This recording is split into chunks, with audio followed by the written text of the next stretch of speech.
Preface. This book is pragmatical, not philosophical.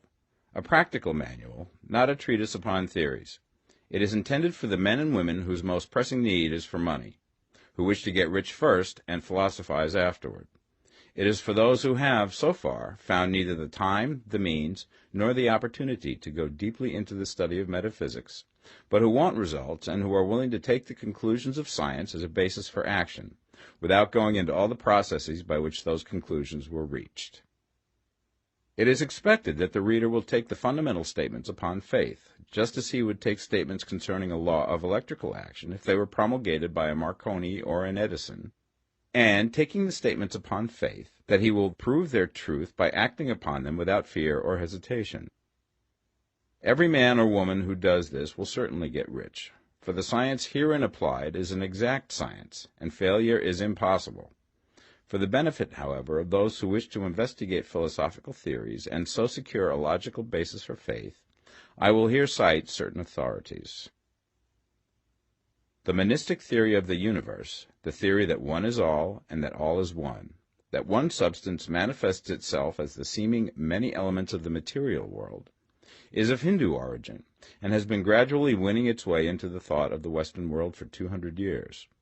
It is the foundation of all the Oriental philosophies, and of those of Descartes, Spinoza, Leibniz, Schopenhauer, Hegel, and Emerson. The reader who would dig to the philosophical foundations of this is advised to read Hegel and Emerson for himself. In writing this book, I have sacrificed all other considerations to plainness and simplicity of style, so that all might understand. The plan of action laid down herein was deduced from the conclusions of philosophy. It has been thoroughly tested and bears the supreme test of practical experiment. It works. If you wish to know how the conclusions were arrived at, read the writings of the authors mentioned above.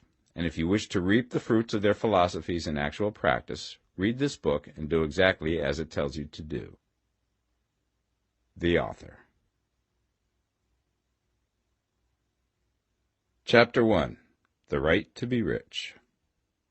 Whatever may be said in praise of poverty, the fact remains that it is not possible to live a really complete or successful life unless one is rich. No man can rise to his greatest possible height in talent or soul development unless he has plenty of money. For to unfold the soul and to develop talent he must have many things to use, and he cannot have these things unless he has money to buy them with. A man develops in mind, soul, and body by making use of these things, and society is so organized that man must have money in order to become the possessor of things. Therefore, the basis of all advancement for man must be the science of getting rich. The object of all life is development, and everything that lives has an inalienable right to all the development it is capable of attaining. Man's right to life means his right to have the free and unrestricted use of all things which may be necessary to his fullest mental, spiritual, and physical unfoldment, or, in other words, his right to be rich. I shall not speak of riches in a figurative way. To be really rich does not mean to be satisfied or contented with a little. No man ought to be satisfied with little if he is capable of using and enjoying more. The purpose of nature is the advancement and unfoldment of life, and every man should have all that can contribute to the power, elegance, beauty, and richness of life. To be content with less is sinful. The man who owns all he wants for the living of all the life he is capable of living is rich, and no man who has not plenty of money can have all he wants. Life has advanced so far and become so complex that even the most ordinary man or woman requires a great amount of wealth in order to live in a manner that even approaches completeness. Every person naturally wants to become all that they are capable of becoming. This desire to realize innate possibilities is inherent in human nature. We cannot help wanting to be all that we can be. Success in life is becoming what you want to be. You can become what you want to be only by making use of things, and you can have the free use of things only as you become rich enough to buy them. To understand the science of getting rich is therefore the most essential of all knowledge. There is nothing wrong in wanting to get rich. The desire for riches is really the desire for a richer, fuller, and more abundant life, and that desire is praiseworthy. The man who does not desire to live more abundantly is abnormal. and so the man who does not desire to have money enough to buy all he wants is abnormal. There are three motives for which we live. We live for the body, we live for the mind, we live for the soul. No one of these is better or holier than the other. All are alike desirable, and no one of the three, body, mind, or soul, can live fully if either of the others is cut short of full life and expression. It is not right or noble to live only for the soul and deny mind or body, and it is wrong to live for the intellect and deny body or soul. We are all acquainted with the loathsome consequences of living for the body and denying both mind and soul, and we see that real life means the complete expression of all that man can give forth through body, mind, and soul. Whatever he can say, no man can be really happy or satisfied unless his body is living fully in every function, and unless the same is true of his mind and his soul. Wherever there is unexpressed possibility, or function not performed, there is unsatisfied desire. Desire is possibility seeking expression, or function seeking performance. Man cannot live fully in body without good food, comfortable clothing, and warm shelter, and without freedom from excessive toil. Rest and recreation are also necessary to his physical life. He cannot live fully in mind without books and time to study them, without opportunity for travel and observation, or without intellectual companionship. To live fully in mind, he must have intellectual recreations, and must surround himself with all the objects of art and beauty he is capable of using and appreciating. To live fully in soul, man must have love, and love is denied expression by poverty. A man's highest happiness is found in the bestowal of benefits on those he loves. Love finds its most natural and spontaneous expression in giving. The man who has nothing to give cannot fill his place as a husband or father, as a citizen or as a man. It is in the use of material things that a man finds full life for his body, develops his mind, and unfolds his soul. It is therefore of supreme importance to him that he should be rich. It is perfectly right that you should desire to be rich. If you are a normal man or woman, you cannot help doing so. It is perfectly right that you should give your best attention to the science of getting rich, for it is the noblest and most necessary of all studies. If you neglect this study, you are derelict in your duty to yourself, to God, and humanity, for you can render to God and humanity no greater service than to make the most of yourself. Chapter 2. There is a science of getting rich. There is a science of getting rich, and it is an exact science, like algebra or arithmetic. There are certain laws which govern the process of acquiring riches. Once these laws are learned and obeyed by any man, he will get rich with mathematical certainty. The ownership of money and property comes as a result of doing things in a certain way. Those who do things in this certain way, whether on purpose or accidentally, get rich, while those who do not do things in this certain way, no matter how hard they work or how able they are, remain poor. It is a natural law that like causes always produce like effects, and therefore any man or woman who learns to do things in this certain way will infallibly get rich. That the above statement is true is shown by the following facts. Getting rich is not a matter of environment, for if it were, all the people in certain neighborhoods would become wealthy. The people of one city would all be rich, while those of other towns would all be poor. Or the inhabitants of one state would roll in wealth, and those of an adjoining state would be in poverty. But everywhere we see rich and poor living side by side, in the same environment, and often engaged in the same vocations. When two men are in the same locality and in the same business, and one gets rich while the other remains poor, it shows that getting rich is not primarily a matter of environment. Some environments may be more favorable than others, but when two men in the same business are in the same neighborhood, and one gets rich while the other fails, it indicates that getting rich is the result of doing things in a certain way.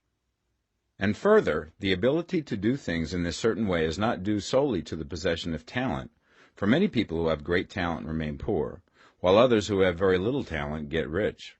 Studying the people who have gotten rich, we find that they are an average lot in all respects, having no greater talents and abilities than other men.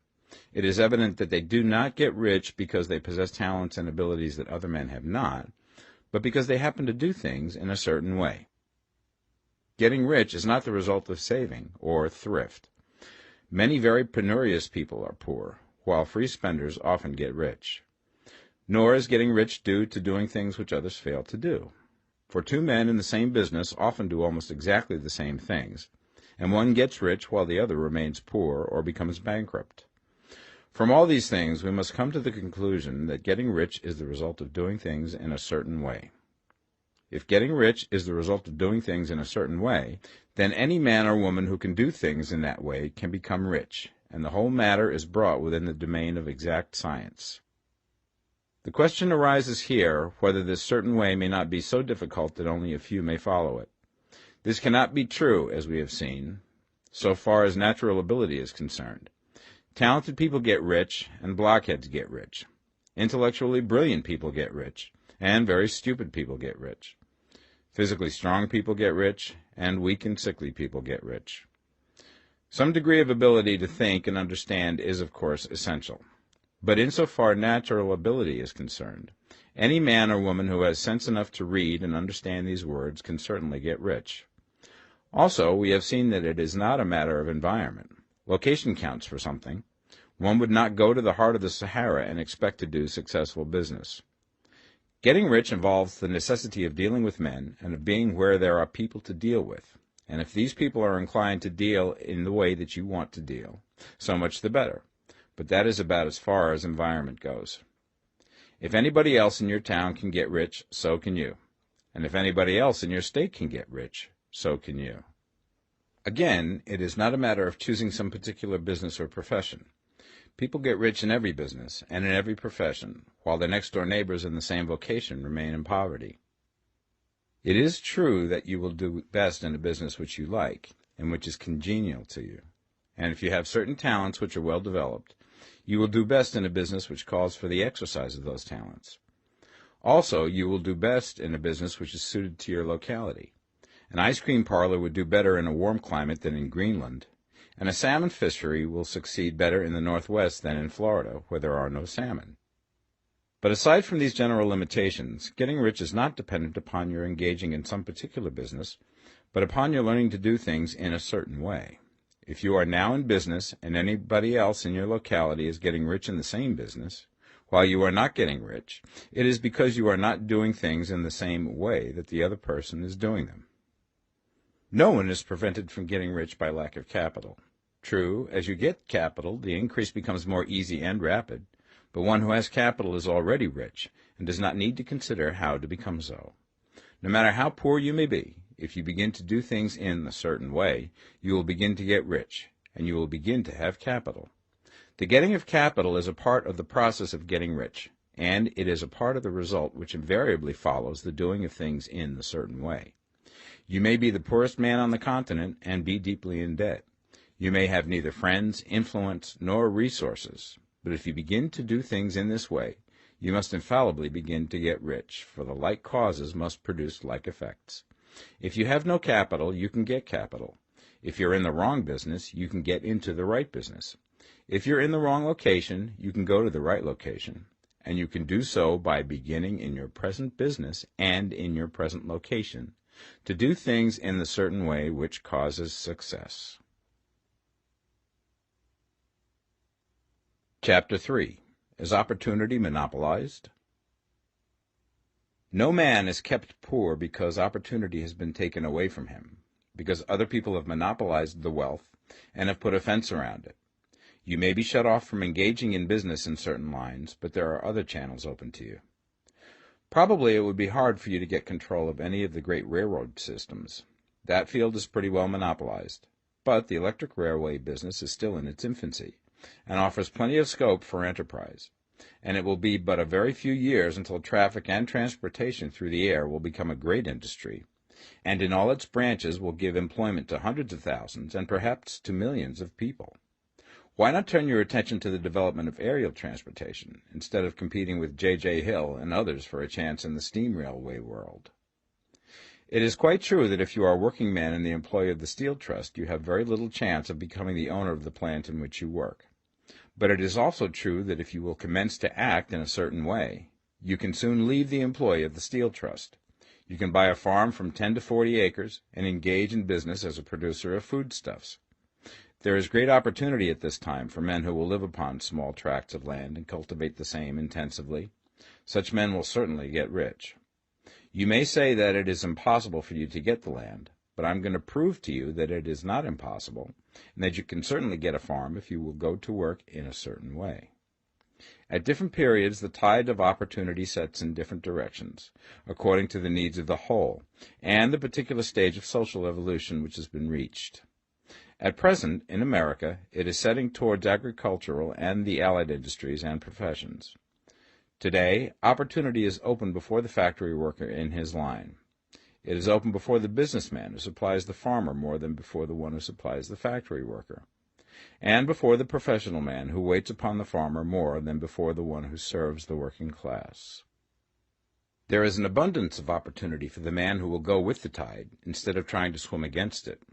So the factory workers, either as individuals or as a class, are not deprived of opportunity. The workers are not being kept down by their masters. They are not being ground by the trusts and combinations of capital. As a class, they are where they are because they do not do things in a certain way. If the workers of America chose to do so, they could follow the example of their brothers in Belgium and other countries and establish great department stores and cooperative industries. They could elect men of their own class to office and pass laws favoring the development of such cooperative industries, and in a few years they could take peaceable possession of the industrial field. The working class may become the master class whenever they will begin to do things in a certain way. The law of wealth is the same for them as it is for all others. This they must learn, and they will remain where they are as long as they continue to do as they do. The individual worker, however, is not held down by the ignorance or the mental slothfulness of his class. He can follow the tide of opportunity to riches, and this book will tell him how. No one is kept in poverty by a shortness in the supply of riches. There is more than enough for all. A palace as large as the Capitol in Washington might be built for every family on earth from the building material in the United States alone. And under intensive cultivation, this country would produce wool, cotton, linen, and silk enough to clothe each person in the world finer than Solomon was arrayed in all his glory, together with food enough to feed them all luxuriously. The visible supply is practically inexhaustible, and the invisible supply really is inexhaustible. Everything you see on earth is made from one original substance, out of which all things proceed. New forms are constantly being made, and older ones are dissolving, but all are shapes assumed by one thing. There is no limit to the supply of formless stuff or original substance. The universe is made out of it, but it was not all used in making the universe. The spaces in, through, and between the forms of the visible universe are permeated and filled with the original substance, with the formless stuff, with the raw material of all things. 10,000 times as much has been made might still be made, and even then we should not have exhausted the supply of universal raw material. No man, therefore, is poor because nature is poor, or because there is not enough to go around. Nature is an inexhaustible storehouse of riches. The supply will never run short. Original substance is alive with creative energy and is constantly producing more forms. When the supply of building material is exhausted, more will be produced. When the soil is exhausted so that foodstuffs and materials for clothing will no longer grow upon it, it will be renewed or more soil will be made. When all the gold and silver has been dug from the earth, if man is still in such a stage of social development that he needs gold and silver, more will be produced from the formless. The formless stuff responds to the needs of man. It will not let him be without any good thing. This is true of man collectively. The race as a whole is always abundantly rich, and if individuals are poor, it is because they do not follow the certain way of doing things which makes the individual man rich. The formless stuff is intelligent. It is stuff which thinks. It is alive, and is always impelled towards more life. It is the natural and inherent impulse of life to seek to live more. It is the nature of intelligence to enlarge itself, and of consciousness to seek to extend its boundaries and find fuller expression. The universe of forms has been made by formless living substance, throwing itself into form in order to express itself more fully. The universe is a great living presence, always moving inherently towards more life and fuller functioning. Nature is formed for the advancement of life. Its impelling motive is the increase of life. For this cause, everything which can possibly minister to life is bountifully provided. There can be no lack unless God is to contradict himself and nullify his own works. You are not kept poor by lack in the supply of riches. It is a fact which I shall demonstrate a little further on, that even the resources of the formless supply are at the command of the man or woman who will act and think in a certain way. Chapter 4. The first principle in the science of getting rich. Thought is the only power which can produce tangible riches from the formless substance. The stuff from which all things are made is a substance which thinks, and a thought of form in this substance produces the form. Original substance moves according to its thoughts. Every form and process you see in nature is the visible expression of a thought in original substance. As the formless stuff thinks of a form, it takes that form. As it thinks of a motion, it makes that motion. That is the way all things were created. We live in a thought world, which is part of a thought universe. The thought of a moving universe extended through formless substance, and the thinking stuff moving according to that thought, took the form of systems of planets and maintains that form. Thinking substance takes the form of its thought and moves according to that thought. Holding the idea of a circling system of suns and worlds, it takes the form of these bodies and moves them as it thinks. Thinking the form of a slow-growing oak tree, it moves accordingly and produces the tree, though centuries may be required to do the work. In creating, the formless seems to move according to the lines of motion it has established. The thought of an oak tree does not cause the instant formation of a full-grown tree, but it does start in motion the forces which will produce the tree, along established lines of growth. Every thought of form held in thinking substance causes the creation of the form, but always, or at least generally, along lines of growth and action already established. The thought of a house of a certain construction, if it were impressed upon formless substance, might not cause the instant formation of the house, but it would cause the turning of creative energies already working in trade and commerce into such channels as to result in the speedy building of the house. And if there were no existing channels through which the creative energy could work, then the house would be formed directly from primal substance, without waiting for the slow processes of the organic and inorganic world. No thought of form can be impressed upon original substance without causing the creation of the form. Man is a thinking center and can originate thought. All the forms that man fashions with his hands must first exist in his thought. He cannot shape a thing until he has thought that thing. And so far, man has confined his efforts wholly to the work of his hands. He has applied manual labor to the world of forms, seeking to change or modify those already existing. He has never thought of trying to cause the creation of new forms by impressing his thoughts upon formless substance. When man has a thought form, he takes material from the forms of nature and makes an image of the form which is in his mind. He has so far made little or no effort to cooperate with formless intelligence, to work with the Father. He has not dreamed that he can do what he seeth the Father doing. Man reshapes and modifies existing forms by manual labor. He has given no attention to the question whether he may not produce things from formless substance by communicating his thoughts to it. We propose to prove that he may do so, to prove that any man or woman may do so, and to show how. As our first step, we must lay down the three fundamental propositions. First, we assert that there is one original formless stuff, or substance, from which all things are made. All the seemingly many elements are but different presentations of one element. All the many forms found in organic and inorganic nature are but different shapes made from the same stuff.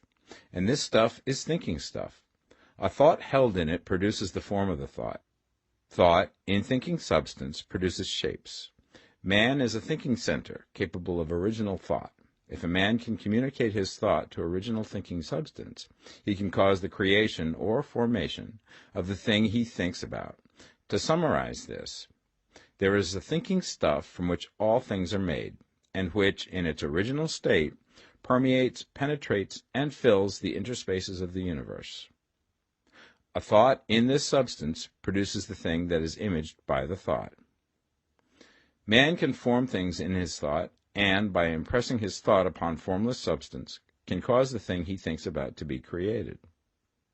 It may be asked if I can prove these statements, and without going into details, I answer that I can do so, both by logic and experience. Reasoning back from the phenomena of form and thought, I come to one original thinking substance. And reasoning forward from that thinking substance, I come to man's power to cause the formation of the thing he thinks about. And by experiment, I find the reasoning true. And this is my strongest proof. If one man who reads this book gets rich by doing what it tells him to do, that is evidence in support of my claim. But if every man who does what it tells him to do gets rich, that is proof positive until someone goes through the process and fails. The theory is true until the process fails, and this process will not fail. For every man who does exactly what this book tells him to do will get rich. I have said that men get rich by doing things in a certain way, and in order to do so, men must become able to think in a certain way. A man's way of doing things is the direct result of the way he thinks about things. To do things in a way that you want to do them, you will have to acquire the ability to think the way you want to think. This is the first step towards getting rich. To think what you want to think is to think truth, regardless of appearances. Every man has the natural and inherent power to think what he wants to think, but it requires far more effort to do so than it does to think the thoughts which are suggested by appearances. To think according to appearance is easy. To think truth regardless of appearances is laborious, and requires the expenditure of more power than any other work man is called upon to perform. There is no labor from which most people shrink as they do from that of sustained and consecutive thought. It is the hardest work in the world. This is especially true when truth is contrary to appearances. Every appearance in the visible world tends to produce a corresponding form in the mind which observes it, and this can only be prevented by holding the thought of the truth. To look upon the appearance of disease will produce the form of disease in your own mind and ultimately in your body, unless you hold the thought of the truth, which is that there is no disease. It is only an appearance, and the reality is health. To look upon the appearances of poverty will produce corresponding forms in your own mind, unless you hold to the truth that there is no poverty, there is only abundance. To think health when surrounded by the appearance of disease, or to think riches when in the midst of appearances of poverty, requires power, but he who acquires this power becomes a master mind. He can conquer fate. He can have what he wants. This power can only be acquired by getting hold of the basic fact which is behind all appearances, and that fact is that there is one thinking substance, from which and by which all things are made. Then we must grasp the truth that every thought held in this substance becomes a form, and that man can so impress his thoughts upon it as to cause them to take form and become visible things. When we realize this, we lose all doubt and fear, for we know that we can create what we want to create, and we can get what we want to have, and can become what we want to be. As a first step towards getting rich, you must believe the three fundamental statements given previously in this chapter, and in order to emphasize them, I repeat them here. There is a thinking stuff from which all things are made, and which, in its original state, permeates, penetrates, and fills the interspaces of the universe. A thought in this substance produces the thing that is imaged by the thought.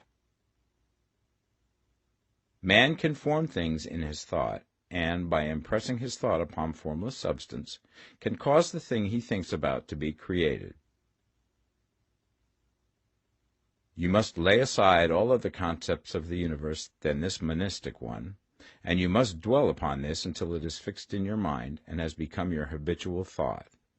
Read these creed statements over and over again. Fix every word upon your memory, and meditate upon them until you firmly believe what they say. If a doubt comes to you, cast it aside as a sin. Do not listen to arguments against this idea. Do not go to churches or lectures where a contrary concept of things is taught or preached. Do not read magazines or books which teach a different idea. If you get mixed up in your faith, all your efforts will be in vain. Do not ask why these things are true, nor speculate as to how they can be true. Simply take them on trust. The science of getting rich begins with the absolute acceptance of this faith. Chapter 5. Increasing Life. You must get rid of the last vestige of the old idea that there is a deity whose will it is that you should be poor, or whose purposes may be served by keeping you in poverty. The intelligent substance which is all, and in all, which lives in all and lives in you, is a consciously living substance. Being a consciously living substance, it must have the nature and inherent desire of every living intelligence for increase of life. Every living thing must continually seek for the enlargement of its life, because life, in the mere act of living, must increase itself.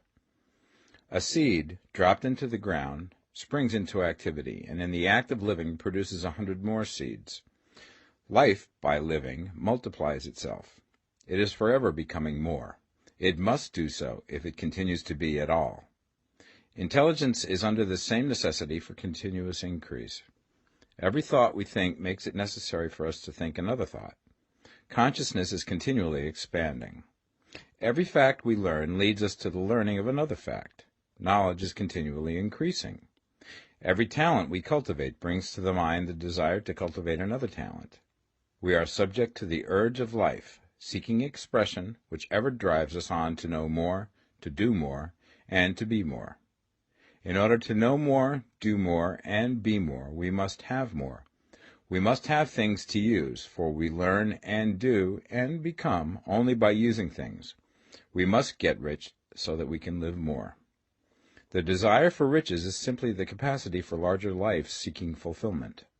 Every desire is the effort of an unexpressed possibility to come into action. It is power seeking to manifest which causes desire. That which makes you want more money is the same as that which makes the plant grow. It is life, seeking fuller expression. The one living substance must be subject to this inherent law of all life. It is permeated with the desire to live more. That is why it is under the necessity of creating things. The one substance desires to live more in you. Hence, it wants you to have all the things you can use. It is the desire of God that you should get rich. He wants you to get rich because he can express himself better through you if you have plenty of things to use in giving him expression. He can live more in you if you have unlimited command of the means of life.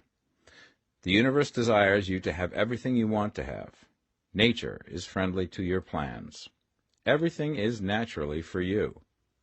Make up your mind that this is true. It is essential, however, that your purpose should harmonize with the purpose that is in all. You must want real life, not mere pleasure of sensual gratification.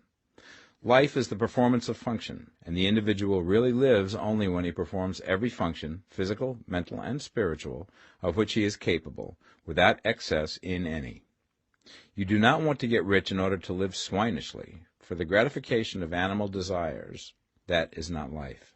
But the performance of every physical function is a part of life, and no one lives completely who denies the impulses of the body a normal and healthful expression. You do not want to get rich solely to enjoy mental pleasures, to get knowledge, to gratify ambition, to outshine others, to be famous. All these are a legitimate part of life, but the man who lives for the pleasures of the intellect alone will only have a partial life, and he will never be satisfied with his lot. You do not want to get rich solely for the good of others, to lose yourself for the salvation of mankind, to experience the joys of philanthropy and sacrifice. The joys of the soul are only a part of life, and they are no better or nobler than any other part. You want to get rich in order that you may eat, drink, and be merry when it is time to do these things, in order that you may surround yourself with beautiful things, see distant lands, feed your mind, and develop your intellect, in order that you may love men and do kind things, and be able to play a good part in helping the world to find truth. But remember that extreme altruism is no better and no nobler than extreme selfishness. Both are mistakes. Get rid of the idea that God wants you to sacrifice yourself for others, and that you can secure his favor by doing so. God requires nothing of the kind. What he wants is that you should make the most of yourself, for yourself and for others, and you can help others more by making the most of yourself than in any other way. You can make the most of yourself only by getting rich, so it is right and praiseworthy that you should give your first and best thought to the work of acquiring wealth. Remember, however, that the desire of substance is for all, and its movements must be for more life to all. It cannot be made to work for less life to any, because it is equally in all, seeking riches and life. Intelligent substance will make things for you, but it will not take things away from someone else and give them to you. You must get rid of the thought of competition. You are to create, not to compete for what is already created. You do not have to take anything away from anyone. You do not have to drive sharp bargains. You do not have to cheat or to take advantage. You do not need to let any man work for you for less than he earns. You do not have to covet the property of others or to look at it with wishful eyes. No man has anything of which you cannot have the like, and that without taking what he has away from him. You are to become a creator, not a competitor. You are going to get what you want, but in such a way that when you get it, every other man will have more than he has now. I am aware that there are men who get a vast amount of money by proceeding in direct opposition to the statements in the paragraph above, and may add a word of explanation here. Men of the plutocratic type, who become very rich, do so sometimes purely by their extraordinary ability on the plane of competition, and sometimes they unconsciously relate themselves to substance and its great purposes and movements for the general racial upbuilding through industrial evolution. Rockefeller, Carnegie, Morgan, et al. Have been the unconscious agents of the supreme in the necessary work of systematizing and organizing productive industry, and, in the end, their work will contribute immensely towards increased life for all. Their day is nearly over. They have organized production, and will soon be succeeded by the agents of the multitude, who will organize the machinery of distribution. The multimillionaires are like the monster reptiles of the prehistoric eras. They play a necessary part in the evolutionary process, but the same power which produced them will dispose of them, and it is well to bear in mind that they have never been really rich. A record of the private lives of most of this class will show that they have really been the most abject and wretched of the poor. Riches secured on the competitive plane are never satisfactory and permanent. They are yours today and another's tomorrow. Remember, if you are to become rich in a scientific and certain way, you must rise entirely out of the competitive thought. You must never think for a moment that the supply is limited. Just as soon as you begin to think that all the money is being cornered and controlled by bankers and others, and that you must exert yourself to get laws passed to stop this process, and so on, in that moment you drop into the competitive mind, and your power to cause creation is gone for the time being. And what is worse, you will probably arrest the creative movements you have already instituted. Know that there are countless millions of dollars worth of gold in the mountains of the earth, not yet brought to light, and know that if there were not, more would be created from thinking substance to supply your needs. Know that the money you need will come, even if it is necessary for 1,000 men to be led to the discovery of new gold mines tomorrow. Never look at the visible supply. Look always at the limitless riches in formless substance, and know that they are coming to you as fast as you can receive and use them. Nobody, by cornering the visible supply, can prevent you from getting what is yours. So never allow yourself to think for an instant that all the best building spots will be taken before you get ready to build your house, unless you hurry. Never worry about the trusts and combines, and get anxious for fear that they will soon come to own the whole earth. Never get afraid that you will lose what you want because some other person beat you to it. That cannot possibly happen. You are not seeking anything that is possessed by anybody else. You are causing what you want to be created from formless substance, and the supply is without limits. Stick to the formulated statement. There is a thinking stuff from which all things are made, and which, in its original state, permeates, penetrates, and fills the interspaces of the universe. A thought in this substance produces the thing that is imaged by the thought. Man can form things in his thought, and by impressing his thought upon formless substance, can cause the thing he thinks about to be created. Chapter 6. How Riches Come to You. When I say that you do not have to drive sharp bargains, I do not mean that you do not have to drive any bargains at all, or that you are above the necessity for having any dealings with your fellow men. I mean that you will not need to deal with them unfairly. You do not have to get something for nothing, but can give to every man more than you take from him. You cannot give every man more in cash market value than you take from him, but you can give him more in use value than the cash value of the thing you take from him. The paper, ink, and other material in this book may not be worth the money you pay for it, but if the ideas suggested by it bring you thousands of dollars, you have not been wronged by those who sold it to you. They have given you a great use value for a small cash value. Let us suppose that I own a picture by one of the great artists, which in any civilized community is worth thousands of dollars. I take it to Baffin Ray, and by salesmanship induce an Eskimo to give a bundle of furs worth $500 for it. I have really wronged him, for he has no use for the picture. It has no value to him. It will not add to his life. But suppose I give him a gun worth $50 for his furs. Then he has made a good bargain. He has use for the gun. It will get him many more furs and much food. It will add to his life in every way. It will make him rich. When you rise from the competitive to the creative plane, you can scan your business transactions very strictly, and if you are selling any man anything which does not add more to his life than the thing he gives you in exchange, you can afford to stop it. You do not have to beat anybody in business, and if you are in a business which does beat people, get out of it at once. Give every man more in use value than you take from him in cash value. Then you are adding to the life of the world by every business transaction.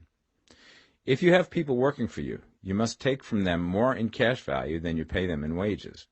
But you can so organize your business that it will be filled with the principle of advancement, and so that each employee who wishes to do so may advance a little every day.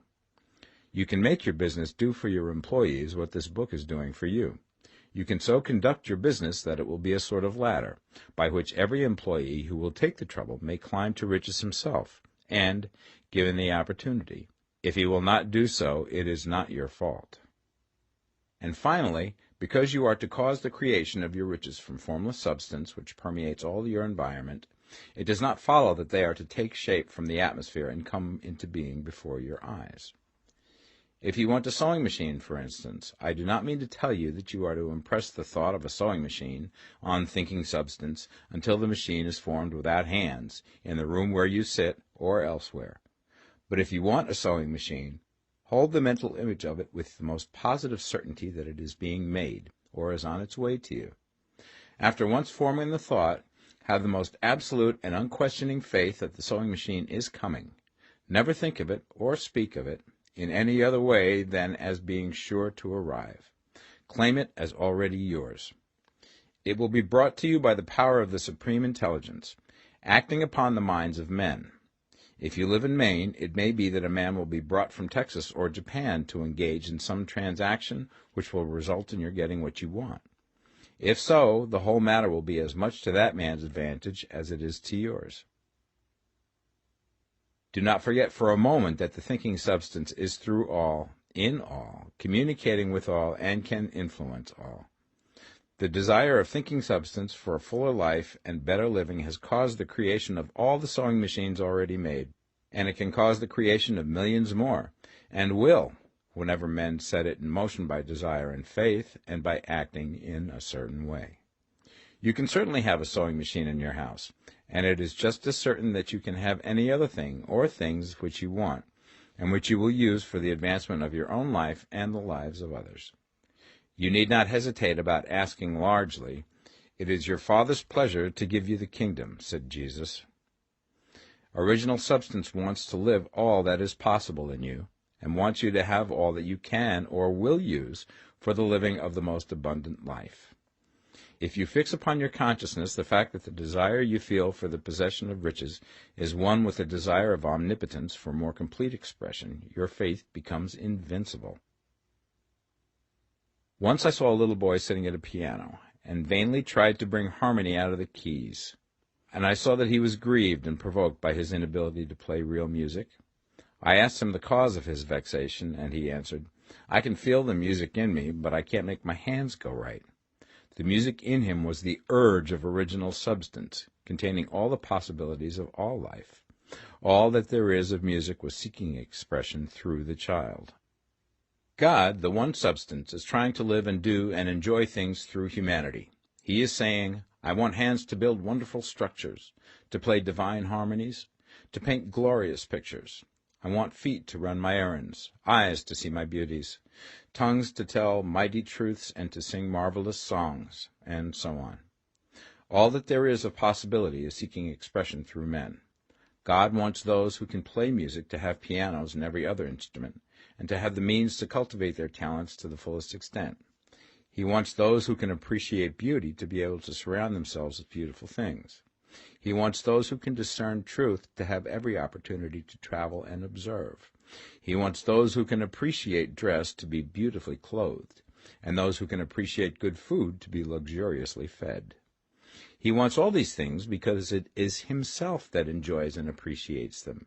It is God who wants to play and sing and enjoy beauty and proclaim truth and wear fine clothes and eat good food. It is God that worketh in you to will and to do, said Paul. The desire you feel for riches is the infinite, seeking to express himself in you as he sought to find expression in the little boy at the piano. So you need not hesitate to ask largely. Your part is to focalize and express the desire to God. This is a difficult point with most people. They retain some of the old idea that poverty and self-sacrifice are pleasing to God. They look upon poverty as a part of the plan, a necessity of nature. They have the idea that God has finished his work and made all that he can make, and that the majority of men must stay poor because there is not enough to go around. They hold to so much of this erroneous thought that they feel ashamed to ask for wealth. They try not to want more than a very modest competence, just enough to make them fairly comfortable. I recall now the case of one student who was told that he must get in mind a clear picture of the things he desired, so that the creative thought of them might be impressed upon formless substance. He was a very poor man, living in a rented house, and having only what he earned from day to day, and he could not grasp the fact that all wealth was his. So, after thinking the matter over, he decided that he might reasonably ask for a new rug for the floor of his best room, and an anthracite coal stove to heat the house during the cold weather. Following the instructions given in this book, he obtained these things in a few months, and then it dawned upon him that he had not asked enough. He went through the house in which he lived, and planned all the improvements he would like to make in it. He mentally added a bay window here and a room there, until it was complete in his mind as an ideal home, and then he planned its furnishings. Holding the whole picture in his mind, he began living in the certain way, and moving towards what he wanted, and he now owns the house, and is rebuilding it after the form of his mental image. And now, with still larger faith, he is going to get greater things. It has been unto him according to his faith, and it is so with you and with all of us. Chapter 7. Gratitude. The illustrations given in the last chapter will have conveyed the fact that the first step towards getting rich is to convey the idea of your wants to the formless substance.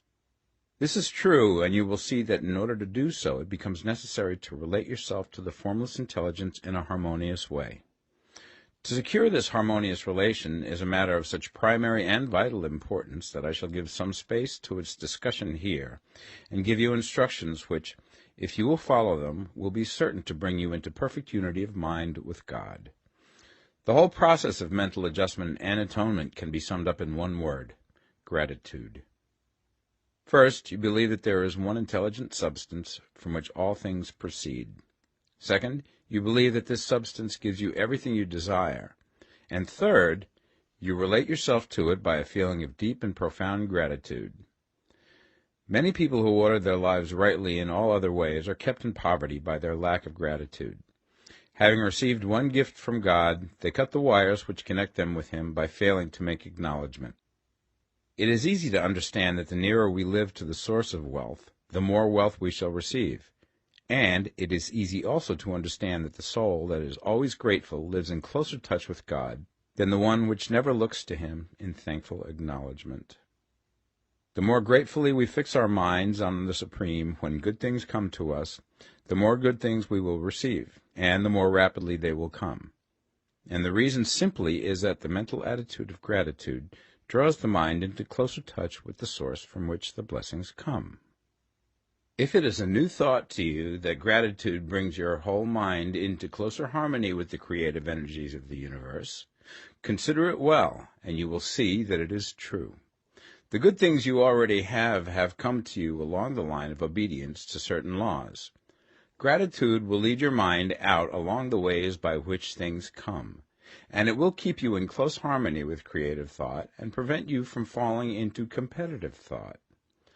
Gratitude alone can keep you looking towards the all, and prevent you from falling into the error of thinking of the supply as limited, and to do that would be fatal to your hopes. There is a law of gratitude, and it is absolutely necessary that you should observe the law if you are to get the results you seek. The law of gratitude is the natural principle that action and reaction are always equal, and in opposite directions. The grateful outreaching of your mind in thankful praise to the Supreme is a liberation or expenditure of force. It cannot fail to reach that to which it is addressed, and the reaction is an instantaneous movement towards you. Draw nigh unto God, and he will draw nigh unto you. That is a statement of psychological truth. And if your gratitude is strong and constant, the reaction in formless substance will be strong and continuous. The movement of the things you want will always be towards you. Notice the grateful attitude that Jesus took, how he always seemed to be saying, I thank thee, Father, that thou hearest me. You cannot exercise much power without gratitude, for it is gratitude that keeps you connected with power. But the value of gratitude does not consist solely in getting you more blessings in the future. Without gratitude, you cannot long keep from dissatisfied thought regarding things as they are. The moment you permit your mind to dwell with dissatisfaction upon things as they are, you begin to lose ground. You fix attention upon the common, the ordinary, the poor, and the squalid and mean, and your mind takes the form of these things. Then you will transmit these forms or mental images to the formless, and the common, the poor, the squalid, and mean will come to you.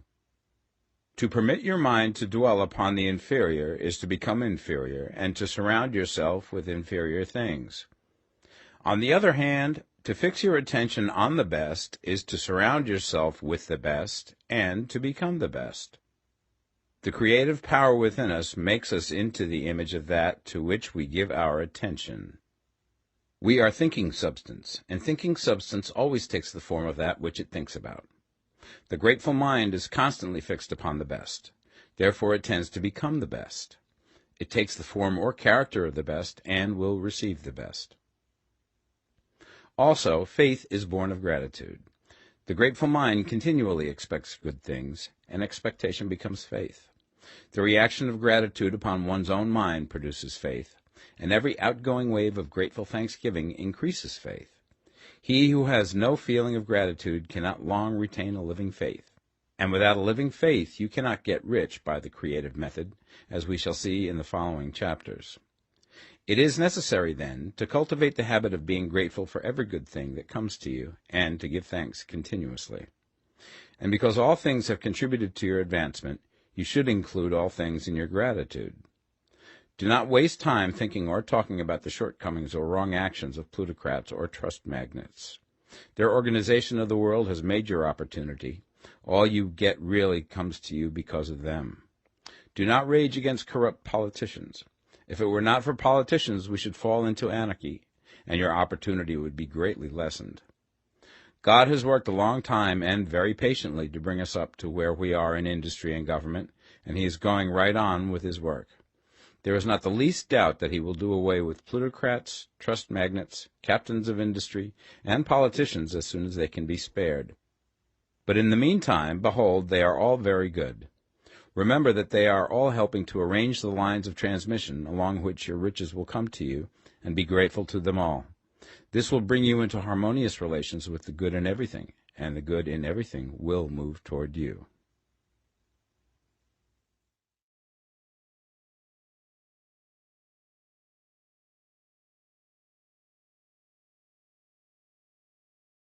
The Science of Getting Rich, Part 2. Chapter 8. Thinking in the Certain Way. You must form a clear and definite mental picture of what you want. You cannot transmit an idea unless you have it yourself. You must have it before you can give it, and many people fail to impress thinking substance because they have themselves only a vague and misty concept of the things they want to do, to have, or to become. It is not enough that you should have a general desire for wealth to do good with. Everybody has that desire. It is not enough that you should have a wish to travel, see things, live more, etc. Everybody has those desires also. If you were going to send a wireless message to a friend, you would not send the letters of the alphabet in their order and let him construct the message for himself, nor would you take words at random from the dictionary. You would send a coherent sentence, one which meant something. When you try to impress your wants upon substance, remember that it must be done by a coherent statement. You must know what you want and be definite. You can never get rich or start the creative power into action by sending out unformed longings and vague desires. Go over your desires just as the man I have described went over his house. See just what you want and get a clear mental picture of it as you wish it to look when you get it. That clear mental picture you must have continually in mind, as the sailor has in mind the port towards which he is sailing the ship. You must keep your face towards it all the time. You must no more lose sight of it than the steersman loses sight of the compass. It is not necessary to take exercises in concentration, nor to set apart special times for prayer and affirmation, nor to go into the silence, nor to do occult stunts of any kind. There things are well enough, but all you need is to know what you want, and to want it badly enough so that it will stay in your thoughts. Spend as much of your leisure time as you can in contemplating your picture, but no one needs to take exercises to concentrate his mind on a thing which he really wants. It is the things you do not really care about which require effort to fix your attention upon them. And unless you really want to get rich, so that the desire is strong enough to hold your thoughts directly to the purpose, as the magnetic pole holds the needle of the compass, it will hardly be worthwhile for you to try to carry out the instructions given in this book. The methods herein set forth are for people whose desire for riches is strong enough to overcome mental laziness and the love of ease, and make them work. The more clear and definite you make your pictures then, and the more you dwell upon it, bringing out all of its delightful details, the stronger your desire will be, and the stronger your desire, the easier it will be to hold your mind fixed upon the picture of what you want. Something more is necessary, however, than merely to see the picture clearly. If that is all you do, you are only a dreamer, and will have little or no power for accomplishment. Behind your clear vision must be the purpose to realize it, to bring it out in tangible expression. And behind this purpose must be an invincible and unwavering faith that the thing is already yours, that it is at hand, and you have only to take possession of it. Live in the new house mentally until it takes form around you physically. In the mental realm, enter at once into full enjoyment of the things you want. Whatsoever things ye ask for when ye pray, believe that ye receive them, and ye shall have them, said Jesus. See the things you want as if they were actually around you all the time. See yourself as owning and using them. Make use of them in imagination, just as you will use them when they are your tangible possessions. Dwell upon your mental picture until it is clear and distinct, and then take the mental attitude of ownership towards everything in that picture. Take possession of it in mind, in the full faith that it is actually yours. Hold to this mental ownership. Do not waver for an instant in the faith that it is real. And remember what was said in the preceding chapter about gratitude. Be as thankful for it all the time as you expect to be when it has taken form. The man who can sincerely thank God for the things which as yet he owns only in imagination has real faith. He will get rich. He will cause the creation of whatsoever he wants. You do not need to pray repeatedly for things you want. It is not necessary to tell God about it every day. Use not vain repetitions as the heathens do, said Jesus to his pupils. For your Father knoweth that ye have need of these things before ye ask him. Your part is to intelligently formulate your desires for the things which make for a larger life, and to get these desires arranged into a coherent whole, and then to impress this whole desire upon the formless substance, which has the power and the will to bring you what you want. You do not make this impression by repeating strings of words. You make it by holding the vision with unshakable purpose to attain it, and with steadfast faith that you do attain it. The answer to your prayer is not according to your faith while you are talking, but according to your faith while you are working. You cannot impress the mind of God by having a special Sabbath day set apart to tell him what you want, and then forgetting him during the rest of the week. You cannot impress him by having special hours to go into your closet and pray, if you then dismiss the matter from your mind until the hour of prayer comes again. Oral prayer is well enough, and has its effect, especially upon yourself, in clarifying your vision and strengthening your faith. But it is not your oral petitions which get you what you want. In order to get rich, you do not need a sweet hour of prayer. You need to pray without ceasing. And by prayer I mean holding steadily to your vision, with the purpose to cause its creation into solid form, and the faith that you are doing so. Believe that ye receive them.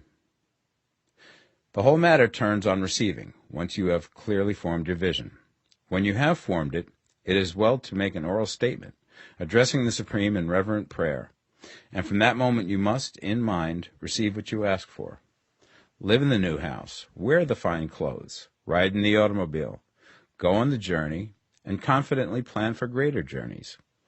Think and speak of all things you have asked for in terms of actual present ownership. Imagine an environment and a financial condition exactly as you want them, and live all the time in that imaginary environment and financial condition. Mind, however, that you do not do this as a mere dreamer and castle builder. Hold to the faith that the imaginary is being realized, and to the purpose to realize it.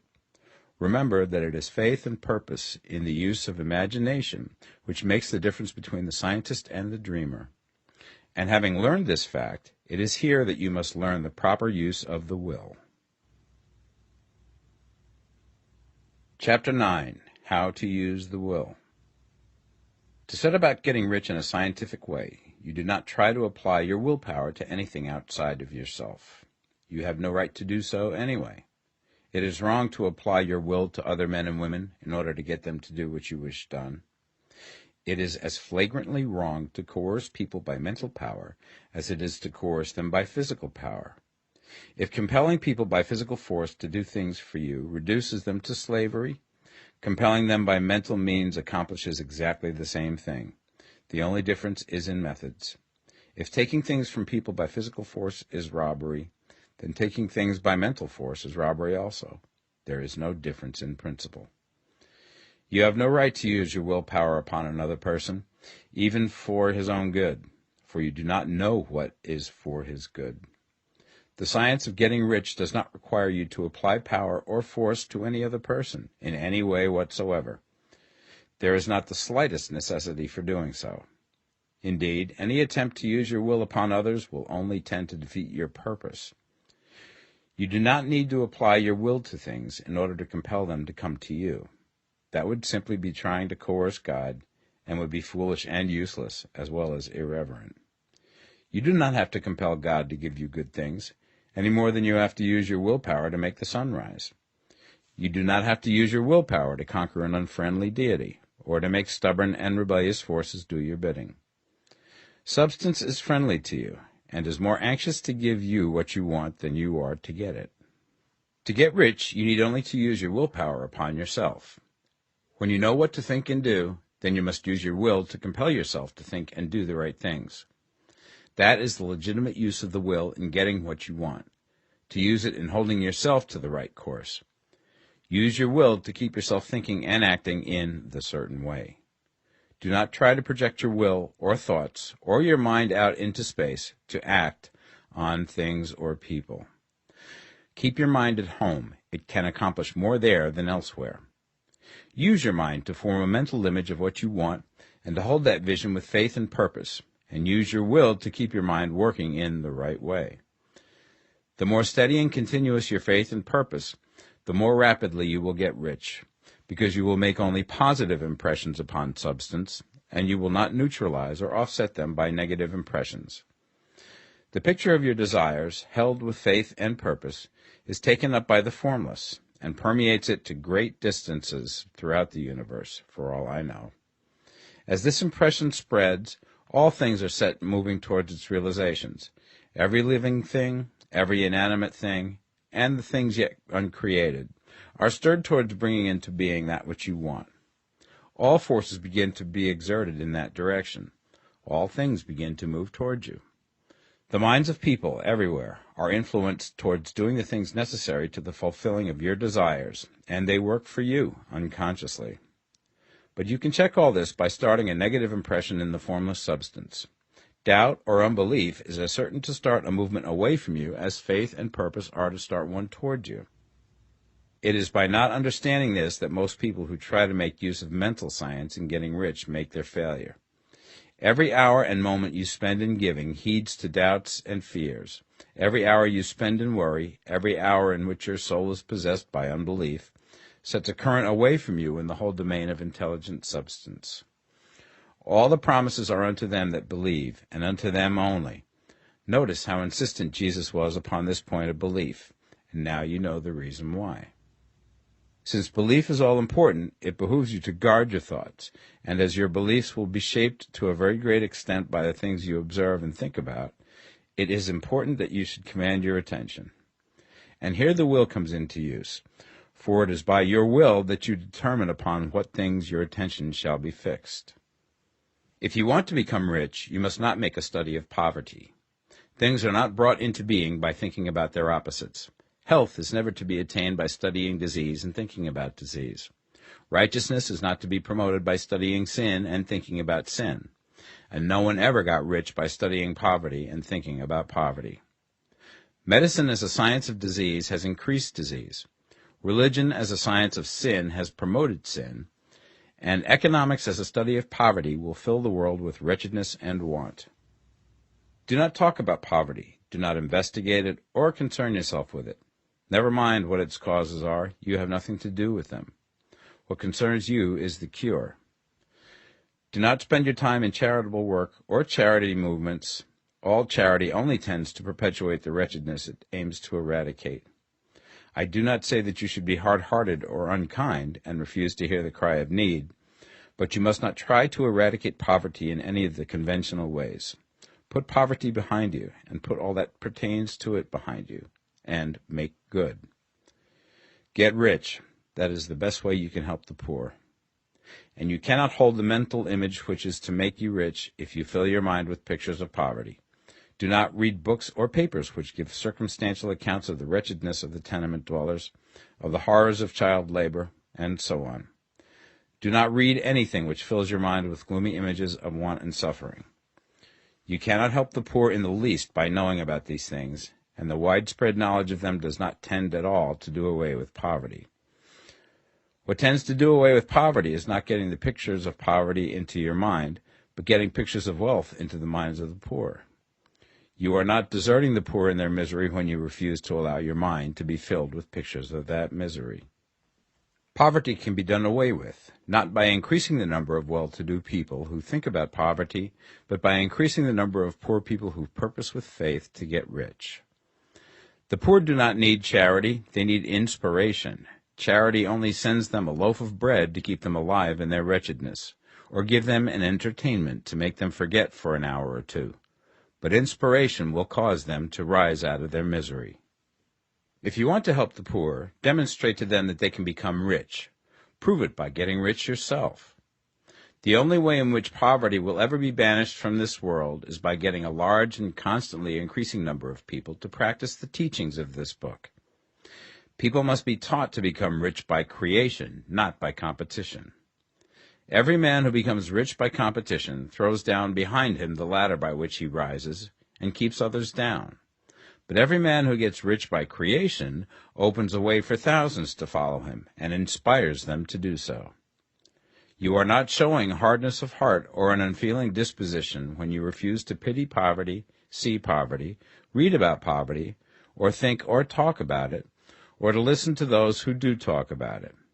Use your willpower to keep your mind off the subject of poverty and to keep it fixed with faith and purpose on the vision of what you want. Chapter 10. Further Use of the Will. You cannot retain a true and clear vision of wealth if you are constantly turning your attention to opposing pictures, whether they be external or imaginary. Do not tell of your past troubles of a financial nature, if you have had them. Do not think of them at all. Do not tell of the poverty of your parents, or the hardships of your early life. To do any of these things is to mentally class yourself with the poor for the time being, and it will certainly check the movement of things in your direction. Let the dead bury their dead, as Jesus said. Put poverty and all things that pertain to poverty completely behind you. You have accepted a certain theory of the universe as being correct, and are resting all your hopes of happiness on its being correct. And what can you gain by giving heed to conflicting theories? Do not read religious books which tell you that the world is soon coming to an end, and do not read the writing of muckrakers and pessimistic philosophers who tell you that it is going to the devil. The world is not going to the devil. It is going to God. It is wonderful becoming. True, there may be a good many things in existing conditions which are disagreeable, but what is the use of studying them when they are certainly passing away, and when the study of them only tends to check their passing and keep them with us? Why give time and attention to things which are being removed by evolutionary growth, when you can hasten their removal only by promoting the evolutionary growth as far as your part of it goes? No matter how horrible and seeming may be the conditions in certain countries, sections, or places, you waste your time and destroy your own chances by considering them. You should interest yourself in the world's becoming rich. Think of the riches in the world as coming to, instead of the poverty it is growing out of. And bear in mind that the only way in which you can assist the world in growing rich is by growing rich yourself through creative method, not the competitive one. Give your attention wholly to riches. Ignore poverty. Whenever you think or speak of those who are poor, think and speak of them as those who are becoming rich, as those who are to be congratulated rather than pitied. Then they and others will catch the inspiration and begin to search for the way out. Because I say that you are to give your whole time and mind and thought to riches, it does not follow that you are to be sordid or mean. To become really rich is the noblest aim you can have in life, for it includes everything else. On the competitive plane, the struggle to get rich is a godless scramble for power over other men. But when we come into the creative mind, all this is changed. All that is possible in the way of greatness and soul unfoldment, of service and lofty endeavor, comes by way of getting rich. All is made possible by the use of things. If you lack for physical health, you will find that the attainment of it is conditional on you getting rich. Only those who are emancipated from financial worry and who have the means to live a carefree existence and follow hygienic practices can have and retain health. Moral and spiritual greatness is possible only to those who are above the competitive battle for existence, and only those who are becoming rich on the plane of creative thought are free from the degrading influences of competition. If your heart is set on domestic happiness, remember that love flourishes best when there is refinement, a high level of thought, and freedom from corrupting influences. And these are to be found only where riches are attained by the exercise of creative thought, without strife or rivalry. You can aim at nothing so great or noble, I repeat, as to become rich, and you must fix your attention upon your mental picture of riches, to the exclusion of all that may tend to dim or obscure the vision. You must learn to see the underlying truth in all things. You must see beneath all seemingly wrong conditions the great one life, ever moving forward towards fuller expression and more complete happiness. It is the truth that there is no such thing as poverty, that there is only wealth. Some people remain in poverty because they are ignorant of the fact that there is wealth for them, and these can best be taught by showing them the way to affluence in your own person and practice. Others are poor because, while they feel that there is a way out, they are too intellectually indolent to put forth the mental effort necessary to find that way and by travel it. Others still are poor because, while they have some notion of science, they have become so swamped and lost in the maze of metaphysical and occult theories that they do not know which road to take. They try a mixture of many systems and fail in all.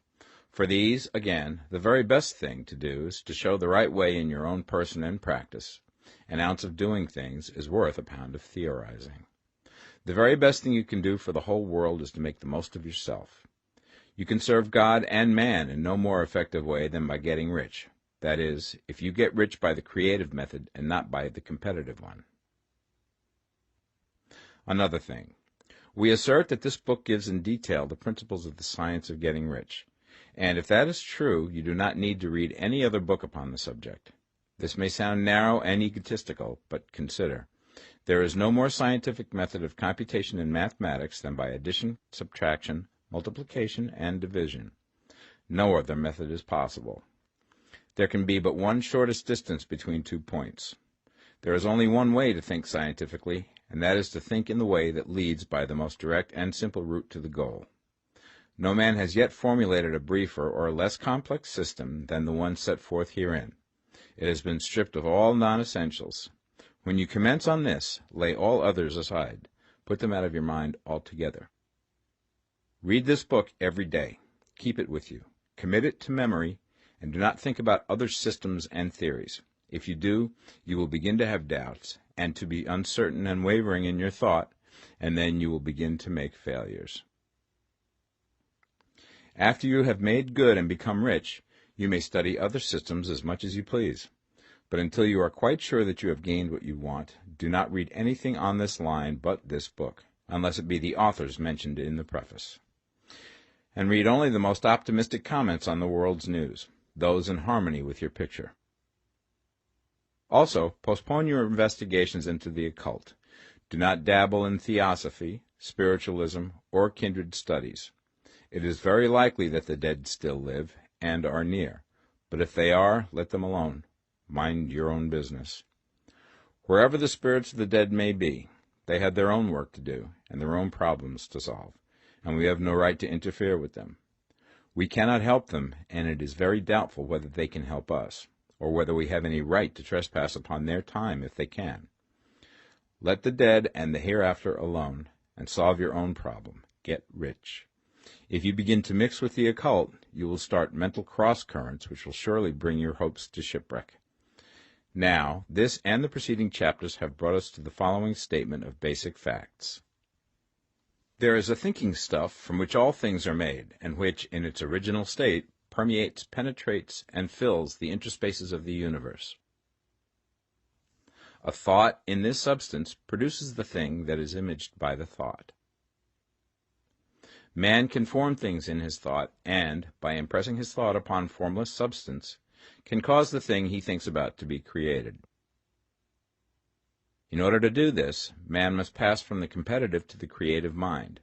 He must form a clear mental picture of the things he wants, and hold this picture in his thoughts with the fixed purpose to get what he wants, and the unwavering faith that he does get what he wants, closing his mind against all that may tend to shake his purpose, dim his vision, or quench his faith. And in addition to all this, we shall now see that he must live and act in a certain way. Chapter 11. Acting in the Certain Way. Thought is the creative power, or the impelling force which causes the creative power to act. Thinking in a certain way will bring riches to you, but you must not rely upon thought alone, paying no attention to personal action. That is the rock upon which many otherwise scientific metaphysical thinkers meet shipwreck, the failure to connect thought with personal action. We have not yet reached the stage of development, even supposing such a stage to be possible, in which man can create directly from formless substance without nature's processes or the work of human hands. Man must not only think, but his personal action must supplement his thought. By thought you can cause the gold in the hearts of the mountains to be impelled towards you, but it will not mine itself, refine itself, coin itself into double eagles, and come rolling along the roads seeking its way into your pocket. Under the impelling power of the Supreme Spirit, men's affairs will be so ordered that someone will be led to mine the gold for you. Other men's business transactions will be so directed that the gold will be brought toward you, and you must so arrange your own business affairs that you may be able to receive it when it comes to you.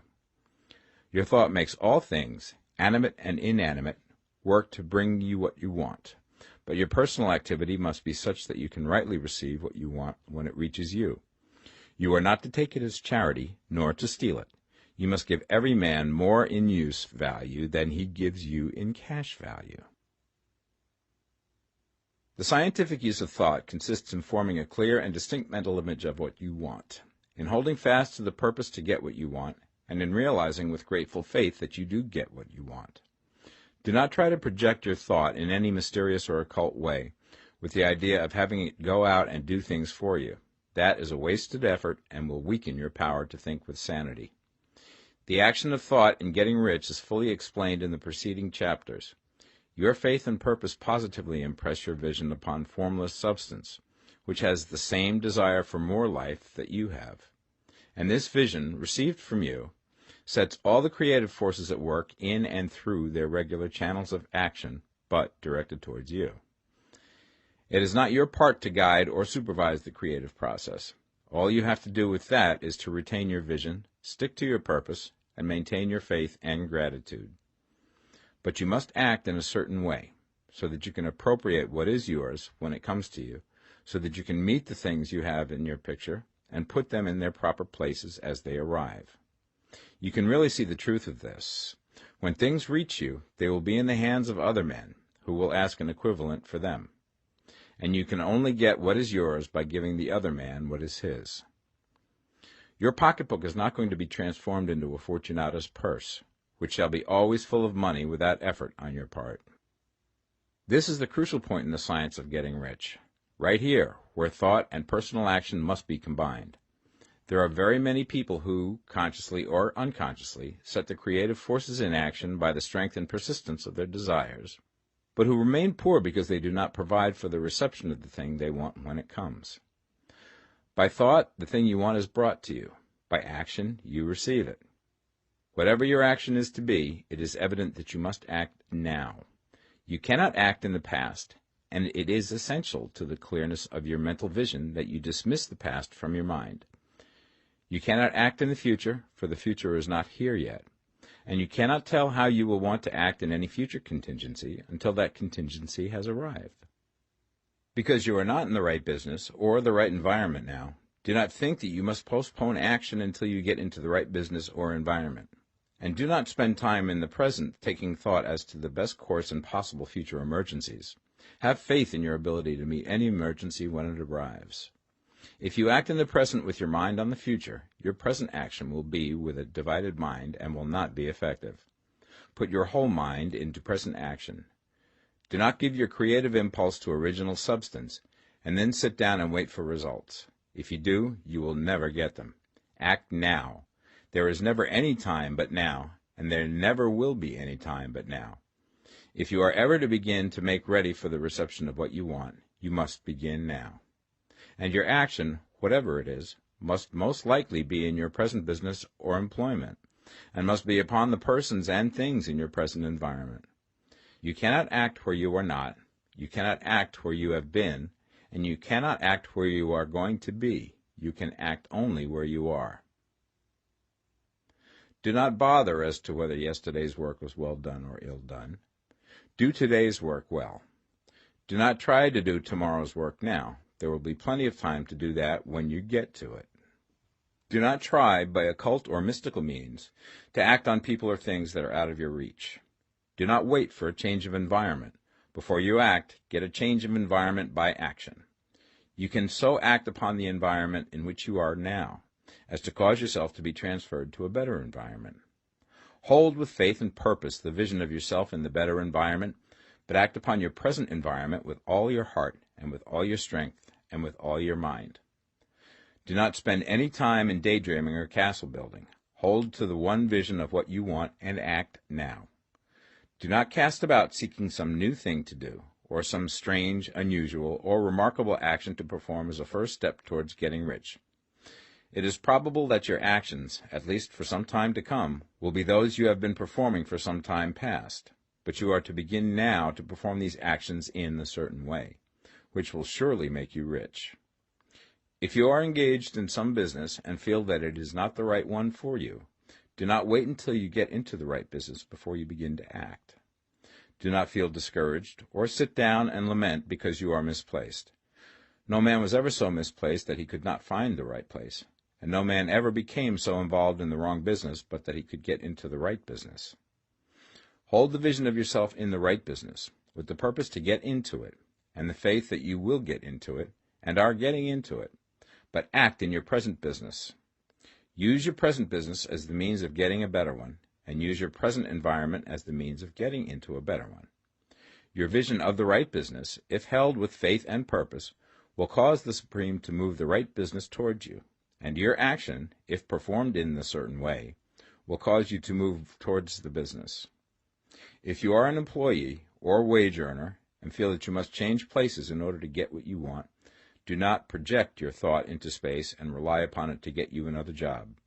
It will probably fail to do so. Hold the vision of yourself in the job you want, while you act with faith and purpose on the job you have, and you will certainly get the job you want.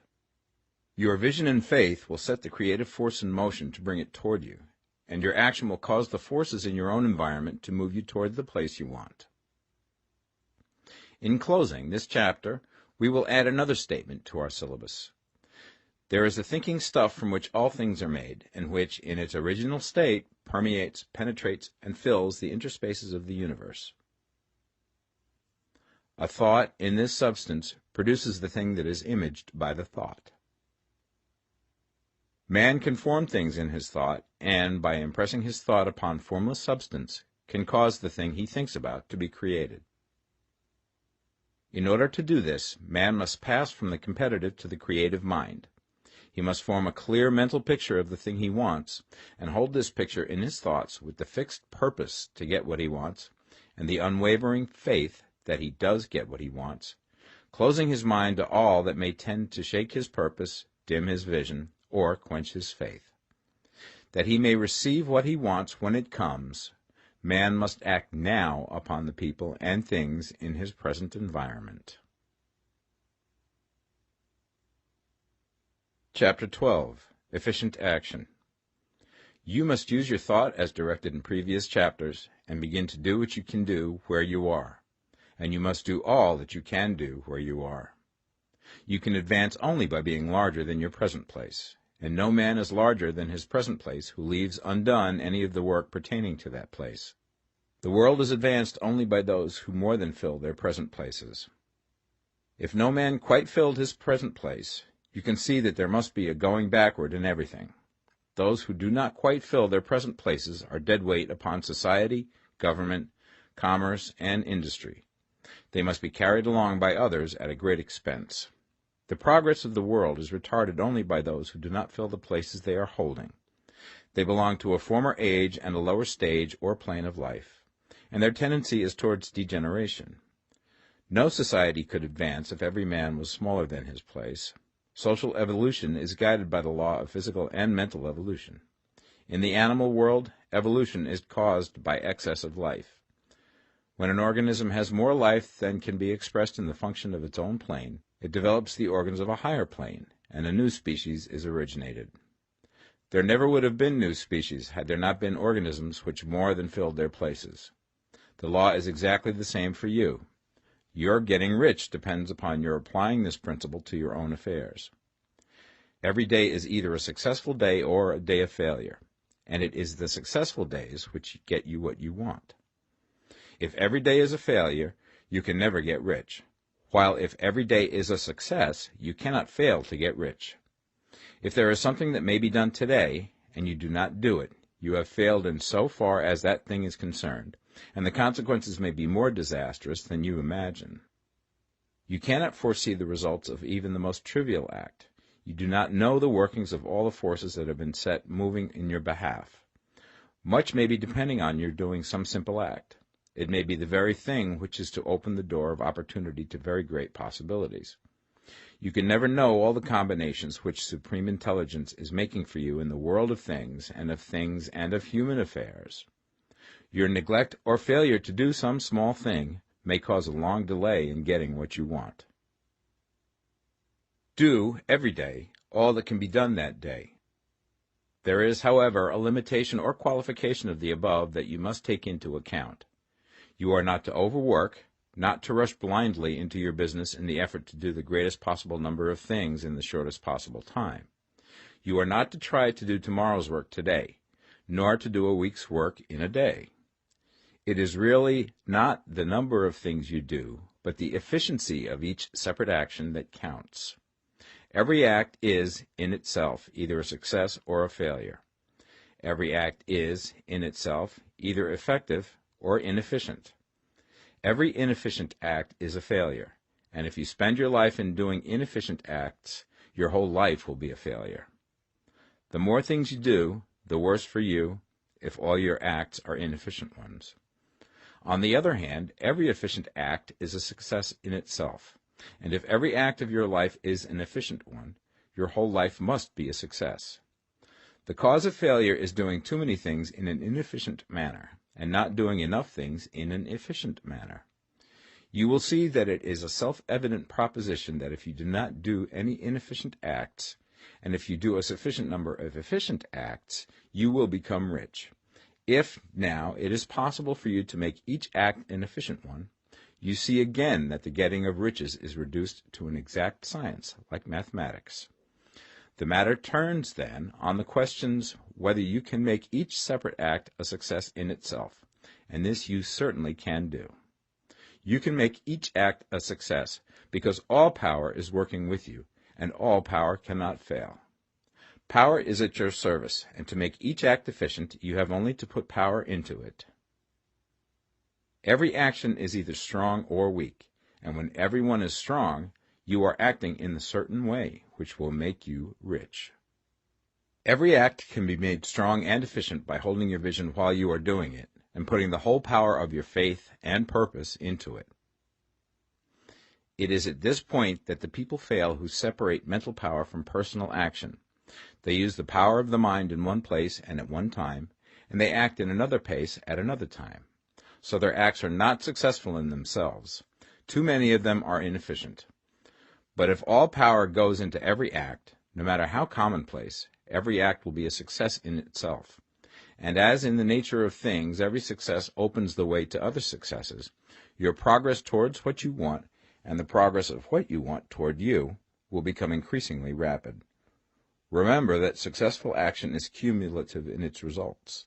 Since the desire for more life is inherent in all things, when a man begins to move towards larger life, more things attach themselves to him, and the influence of his desire is multiplied.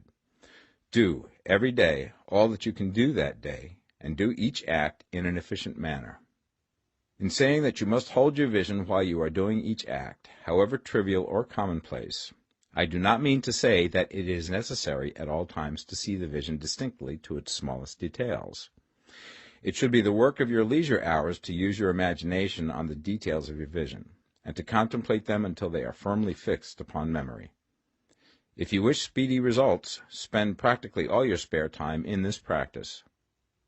By continuous contemplation you will get the picture of what you want, even to the smallest details, so firmly fixed upon your mind and so completely transferred to the mind of formless substance, that in your working hours you need only to mentally refer to the picture to stimulate your faith and purpose, and cause your best effort to be put forth. Contemplate your picture in your leisure hours until your consciousness is so full of it that you can grasp it instantly. You will become so enthused with its bright promises that the mere thought of it will call forth the strongest energies of your whole being.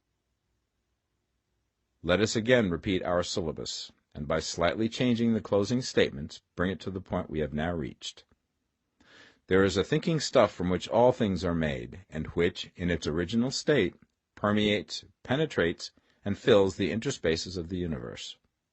A thought in this substance produces the thing that is imaged by the thought. Man can form things in his thought, and, by impressing his thought upon formless substance, can cause the thing he thinks about to be created. In order to do this, man must pass from competitive to the creative mind. He must form a clear mental picture of the thing he wants, and do, with faith and purpose, all that can be done each day, doing each separate thing in an efficient manner. Chapter 13. Getting into the right business. Success in any particular business depends for one thing upon your possessing in a well-developed state the faculties required in that business. Without good musical faculty, no one can succeed as a teacher of music. Without well-developed mechanical faculties, no one can achieve great success in any of the mechanical trades. Without tact and the commercial faculties, no one can succeed in the mercantile pursuits. But to possess in a well-developed state the faculties required in your particular vocation does not ensure getting rich. There are musicians who have remarkable talent and who yet remain poor. There are blacksmiths, carpenters, and so on who have excellent mechanical ability, but who do not get rich. And there are merchants with good faculties for dealing with men who nevertheless fail. The different faculties are tools. It is essential to have good tools, but it is also essential that the tools should be used in the right way. One man can take a sharp saw, a square, a good plane, and so on, and build a handsome article of furniture. Another man can take the same tools and set to work to duplicate the article, but his production will be a botch. He does not know how to use good tools in a successful way. The various faculties of your mind are the tools with which you must do the work which is to make you rich. It will be easier for you to succeed if you get into a business for which you are well equipped with mental tools. Generally speaking, you will do best in that business which will use your strongest faculties, the one for which you are naturally best fitted. But there are limitations to this statement also.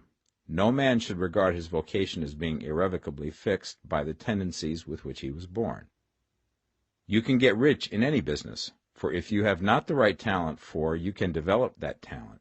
It merely means that you will have to make your tools as you go along, instead of confining yourself to the use of those with which you were born. It will be easier for you to succeed in a vocation for which you already have the talents in a well-developed state. But you can succeed in any vocation, for you can develop any rudimentary talent, and there is no talent of which you have not at least the rudiment. You will get rich most easily in point of effort if you do that for which you are best fitted, but you will get rich most satisfactorily if you do that which you want to do. Doing what you want to do is life, and there is no real satisfaction in living if we are compelled to be forever doing something which we do not like to do, and can never do what we want to do. And it is certain that you can do what you want to do. The desire to do it is proof that you have within you the power which can do it. Desire is a manifestation of power. The desire to play music is the power which can play music seeking expression and development. The desire to invent mechanical devices is the mechanical talent seeking expression and development. When there is no power, either developed or undeveloped, to do a thing, there is never any desire to do that thing. And where there is strong desire to do a thing, it is certain proof that the power to do it is strong, and only requires to be developed and applied in the right way. All things else being equal, it is best to select a business for which you have the best developed talent. But if you have a strong desire to engage in any particular line of work, you should select that work as the ultimate end at which you aim. You can do what you want to do, and it is your right and privilege to follow the business or avocation which will be most congenial and pleasant. You are not obliged to do what you do not like to do, and should not do it except as a means to bring you to the doing of the thing you want to do. If there are past mistakes whose consequences have placed you in an undesirable business or environment, you may be obliged for some time to do what you do not like to do. If you feel that you are not in the right vocation, do not act too hastily in trying to get into another one. The best way, generally, to change business or environment is by growth. Do not be afraid to make a sudden and radical change if the opportunity is presented, and you feel, after careful consideration, that it is the right opportunity. But never take sudden or radical action when you are in doubt as to the wisdom of doing so. There is never any hurry on the creative plane, and there is no lack of opportunity. When you get out of the competitive mind, you will understand that you never need to act hastily. No one else is going to beat you to the thing you want to do. There is enough for all. If one space is taken, another and a better one will be opened for you a little further on. There is plenty of time. When you are in doubt, wait.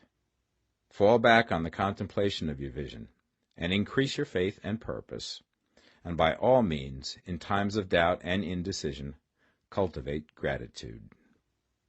A day or two spent in contemplating the vision of what you want, and in earnest thanksgiving that you are getting it, will bring your mind into such close relationship with the Supreme that you will make no mistake when you do act. There is a mind which knows all there is to know, and you can come into close unity with this mind by faith and the purpose to advance in life, if you have deep gratitude. Mistakes come from acting hastily, or from acting in fear or doubt, or in forgetfulness of the right motive, which is more life to all and less to none. As you go on in the certain way, opportunities will come to you in increasing number, and you will need to be very steady in your faith and purpose, and to keep in close touch with the all mind by reverent gratitude. Do all that you can do in a perfect manner every day, but do it without haste, worry, or fear. Go as fast as you can, but never hurry. Remember that in the moment you begin to hurry, you cease to be a creator and become a competitor. You drop back upon the old plane again. Whenever you find yourself hurrying, call a halt. Fix your attention on the mental image of the thing you want, and begin to give thanks that you are getting it. The exercise of gratitude will never fail to strengthen your faith and renew your purpose. Chapter 14. The Impression of Increase. Whether you change your vocation or not, your actions for the present must be those pertaining to the business in which you are now engaged. You can get into the business you want by making constructive use of the business you are already established in, by doing your daily work in a certain way.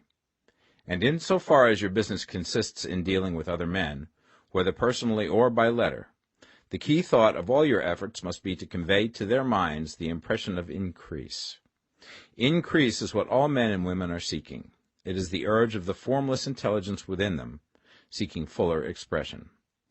The desire for increase is inherent in all nature. It is the fundamental impulse of the universe. All human activities are based on the desire for increase. People are seeking more food, more clothes, better shelter, more luxury, more beauty, more knowledge, more pleasure. Increase in something, more life. Every living thing is under this necessity for continuous advancement. Where increase of life ceases, dissolution and death set in at once. Man instinctively knows this, and hence he is forever seeking more. This law of perpetual increase is set forth by Jesus in the parable of the talents. Only those who gain more retain any. From him who hath not shall be taken away even that which he hath. The normal desire for increased wealth is not an evil or a reprehensible thing. It is simply the desire for more abundant life. It is aspiration. And because it is the deepest instinct of their natures, all men and women are attracted to him who can give them more of the means of life. In following the certain way, you are getting continuous increase for yourself, and you are giving it to all with whom you deal. You are a creative center from which increase is given off to all. Be sure of this, and convey assurance of the fact to every man, woman, and child with whom you come in contact. No matter how small the transaction, even if it be only the selling of a stick of candy to a little child, put into it the thought of increase, and make sure that the customer is impressed with the thought. Convey the impression of advancement with everything you do, so that all people shall receive the impression that you are an advancing man, and that you advance all who deal with you. Even to the people whom you meet in a social way, without any thought of business, and to whom you do not try to sell anything, give the thought of increase. You can convey this impression by holding the unshakable faith that you, yourself, are in the way of increase, and by letting this faith inspire, fill, and permeate every action. Do everything that you do in the firm conviction that you are an advancing personality, and that you are giving advancement to everybody. Feel that you are getting rich, and that in doing so you are making others rich, and conferring benefits to all. Do not boast or brag of your success, or talk about it unnecessarily. True faith is never boastful. Wherever you find a boastful person, you find one who is secretly doubtful and afraid. Simply feel the faith, and let it work out in every transaction. Let every act and tone and look express the quiet assurance that you are getting rich, that you are already rich. Words will not be necessary to communicate this feeling to others. They will feel the sense of increase when in your presence, and will be attracted to you again. You must so impress others that they will feel that in associating with you they will get increase for themselves. See that you give them a use value greater than the cash value you are taking from them.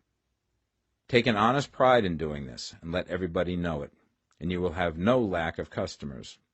People will go where they are given increase, and the Supreme, which desires increase in all, and which knows all, will move towards you men and women who have never heard of you. Your business will increase rapidly, and you will be surprised at the unexpected benefits which will come to you.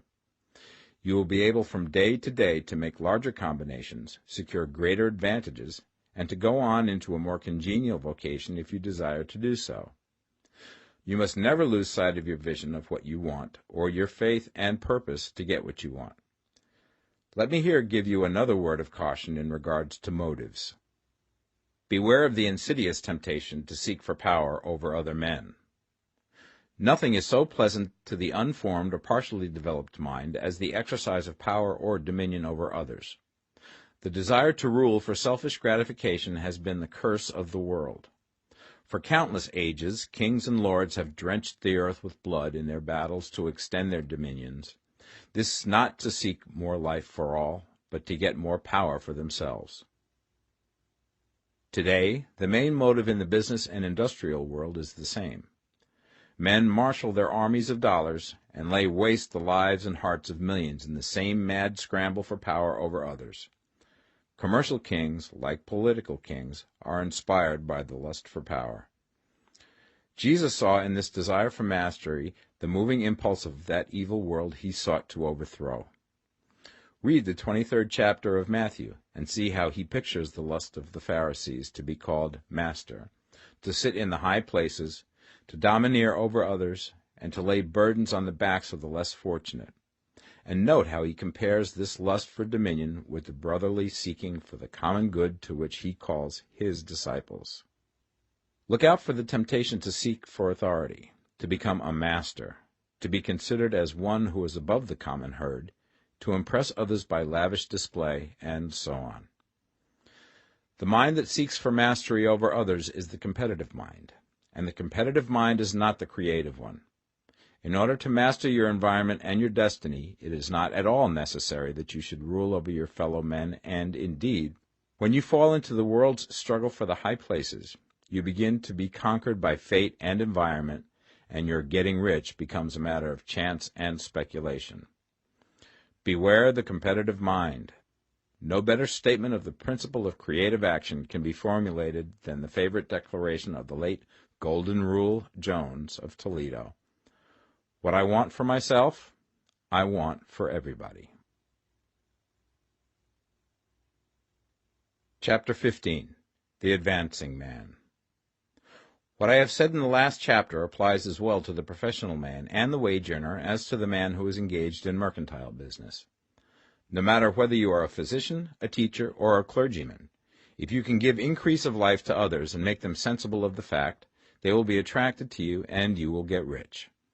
The physician who holds the vision of himself as a great and successful healer, and who works towards the complete realization of that vision with faith and purpose, as described in former chapters, will come into such close touch with the source of life that he will be phenomenally successful.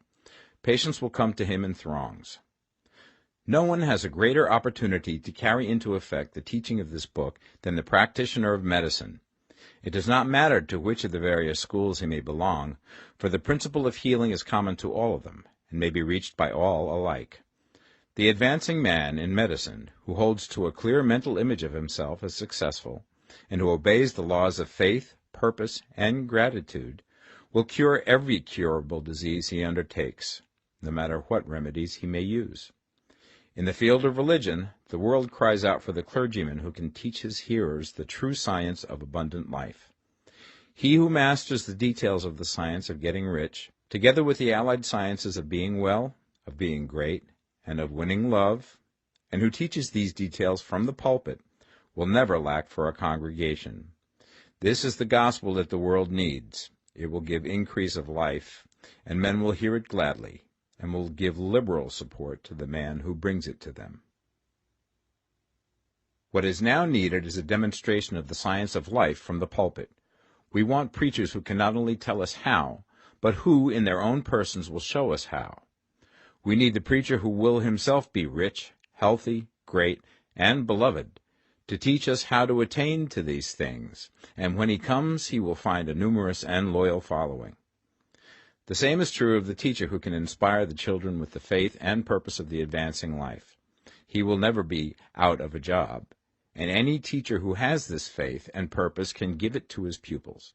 He cannot help giving it to them if it is part of his own life and practice.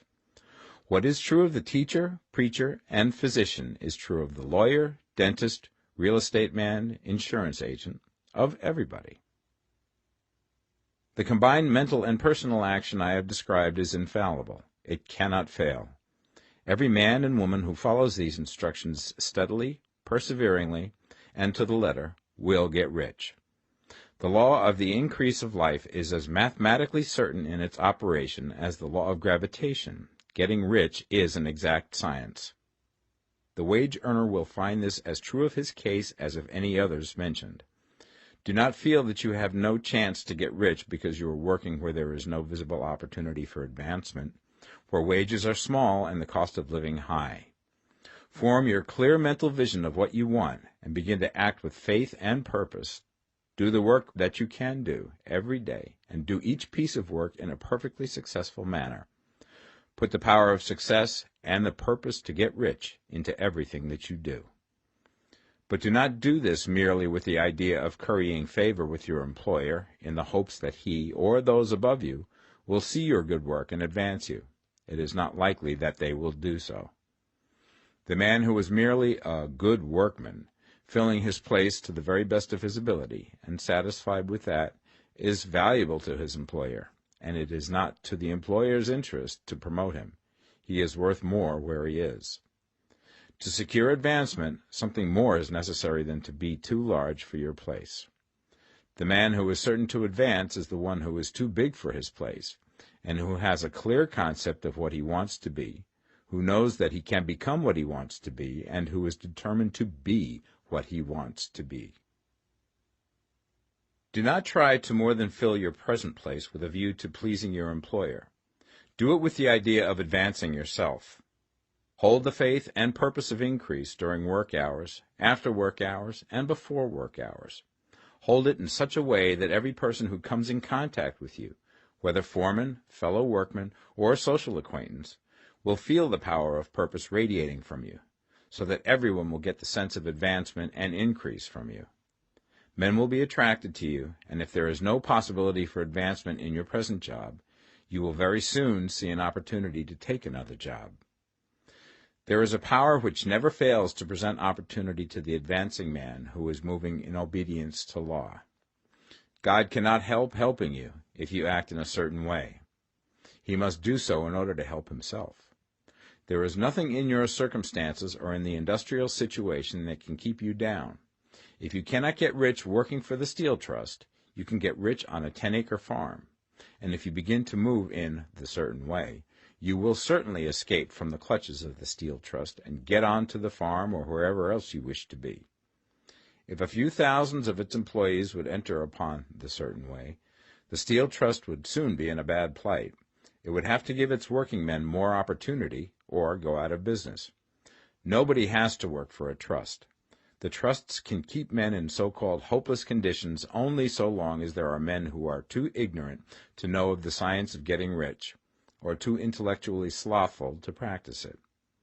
Begin this way of thinking and acting, and your faith and purpose will make you quick to see any opportunity to better your condition.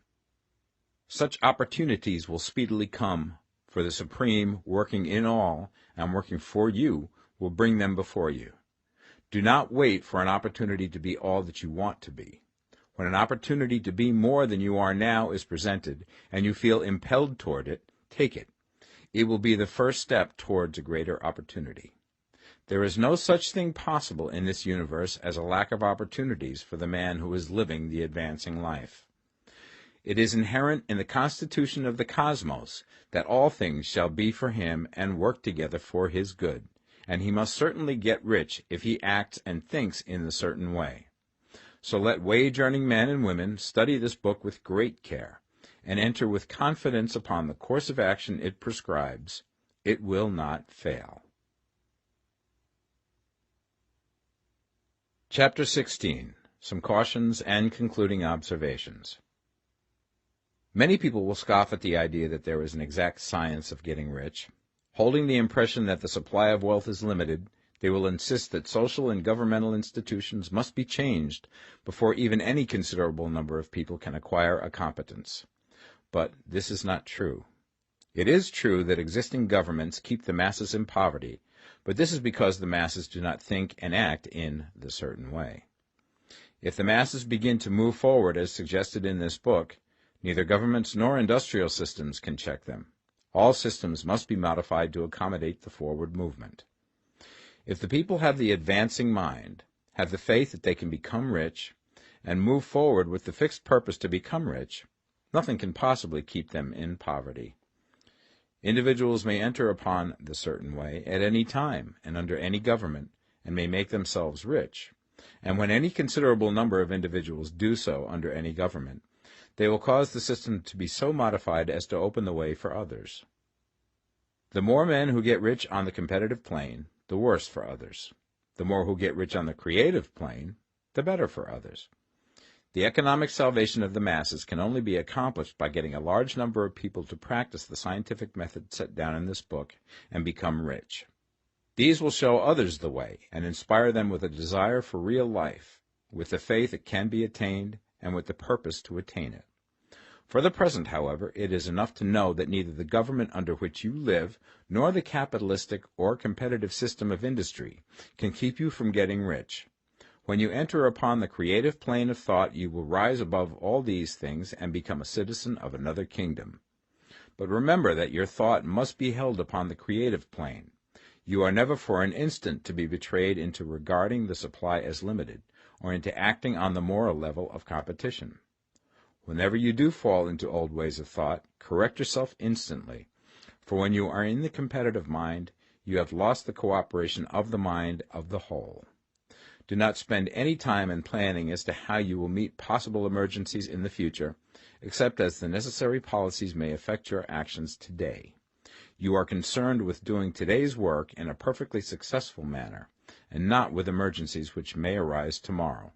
You can attend to them as they come. Do not concern yourself with questions as to how you shall surmount obstacles which may loom upon your business horizon, unless you can see plainly that your course must be altered today in order to avoid them. No matter how tremendous an obstruction may appear at a distance, you will find that if you go on in the certain way, it will disappear as you approach it, or that a way over, through, or around it will appear. No possible combination of circumstances can defeat a man or woman who is proceeding to get rich along strictly scientific lines. No man or woman who obeys the law can fail to get rich, any more than one can multiply 2 by 2 and fail to get 4. Give no anxious thought to possible disasters, obstacles, panics, or unfavorable combinations of circumstances. It is time enough to meet such things when they present themselves before you in the immediate present, and you will find that every difficulty carries with it the wherewithal for its overcoming. Guard your speech. Never speak of yourself, your affairs, or of anything else in a discouraged or discouraging way. Never admit the possibility of failure, or speak in a way that infers failure as a possibility. Never speak of times as being hard, or of business conditions as being doubtful. Times may be hard and business doubtful for those who are on the competitive plane, but they can never be so for you. You can create what you want, and you are above fear. When others are having hard times and poor business, you will find your greatest opportunities. Train yourself to think of and to look upon the world as a something which is becoming, which is growing, and to regard seeming evil as being only that which is undeveloped. Always speak in terms of advancement. To do otherwise is to deny your faith, and to deny your faith is to lose it. Never allow yourself to feel disappointed. You may expect to have a certain thing at a certain time, and not get it at that time, and this will appear to you like failure. But if you hold to your faith, you will find that the failure is only apparent. Go on in the certain way, and if you do not receive that thing, you will receive something so much better that you will see that the seeming failure was really a great success. A student of this science had set his mind on making a certain business combination which seemed to him at the time to be very desirable. and he worked for some weeks to bring it about. When the crucial time came, the thing failed in a perfectly inexplicable way. It was as if some unseen influence had been working secretly against him. He was not disappointed. On the contrary, he thanked God that his desire had been overruled, and went steadily on with a grateful mind. In a few weeks an opportunity so much better came his way that he would not have made the first deal on any account, and he saw that a mind which knew more than he knew had prevented him from losing the greater good by entangling himself with the lesser.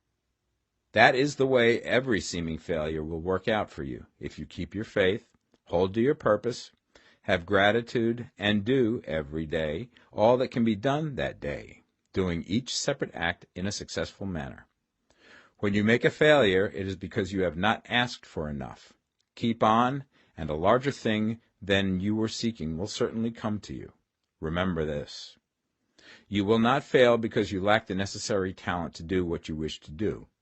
If you go on as I have directed, you will develop all the talent that is necessary to the doing of your work.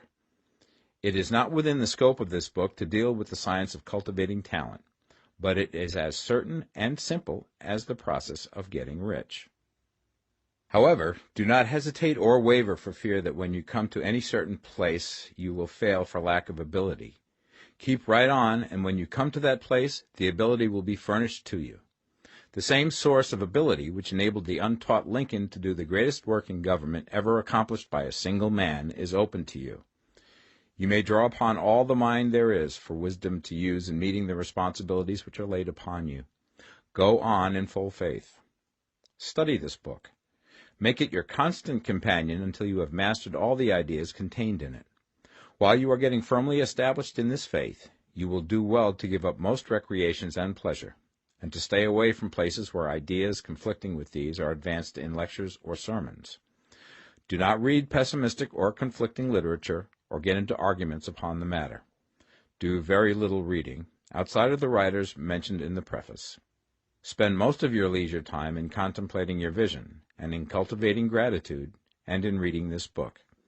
It contains all you need to know of the science of getting rich, and you will find all the essentials summed up in the following chapter. Chapter 17. Summary of the Science of Getting Rich. There is a thinking stuff from which all things are made, and which, in its original state, permeates, penetrates, and fills the interspaces of the universe. A thought in this substance produces the thing that is imaged by the thought. Man can form things in his thought, and by impressing his thought upon formless substance can cause the thing he thinks about to be created. In order to do this, man must pass from the competitive to the creative mind, otherwise he cannot be in harmony with the formless intelligence, which is always creative and never competitive in spirit. Man may come into full harmony with the formless substance by entertaining a lively and sincere gratitude for the blessings it bestows upon him. Gratitude unifies the mind of man with the intelligence of substance, so that man's thoughts are received by the formless. Man can remain upon the creative plane only by uniting himself with the formless intelligence through a deep and continuing feeling of gratitude. Man must form a clear and definite mental image of the things he wishes to have, to do, or to become, and he must hold this mental image in his thoughts, while being deeply grateful to the Supreme that all his desires are granted to him. The man who wishes to get rich must spend his leisure hours in contemplating his vision, and in earnest thanksgiving that the reality is being given to him. Too much stress cannot be laid on the importance of frequent contemplation of the mental image, coupled with unwavering faith and devout gratitude. This is the process by which the impression is given to the formless, and the creative forces set in motion. The creative energy works through the established channels of natural growth, and of the industry and social order. All that is included in his mental image will surely be brought to the man who follows the instructions given above, and whose faith does not waver. What he wants will come to him through the ways of established trade and commerce.